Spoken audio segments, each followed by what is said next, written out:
মূল যে ঘটনা সেটা হচ্ছে যদি বলতে যাই বঙ্গবন্ধুকে হত্যা হবে। বঙ্গবন্ধু হত্যা আমার সহ্য হয়নি কখনো, ওটা বুঝতে পারছো? এই যে বঙ্গবন্ধুর জন্ম না হলে এদের স্বাধীন হতো না, এটা মনে রাখি।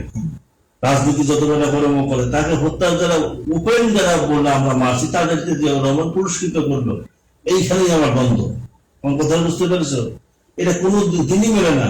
কিন্তু আওয়ামী লীগ আসার পর তো তাদের বিচার করছে, তাদের বিচার কার্যকরী করছে এবং এখনো কিছু আসলে আনতে পারতেছে না, ব্যর্থতার জন্য আমি কষ্ট পাচ্ছি। ওই সালাদের ধরে আনতে হবে, ধরে আমি মুসলিম উদ্দিন ডালিম মালিম নিয়ে এসে তারা মারছে কি, কাকে মারছে? যে একটা জাতির স্রষ্টা, হ্যাঁ হ্যাঁ, বাংলাদেশকে দিয়ে বানানো তার পুরস্কার কি গুলি?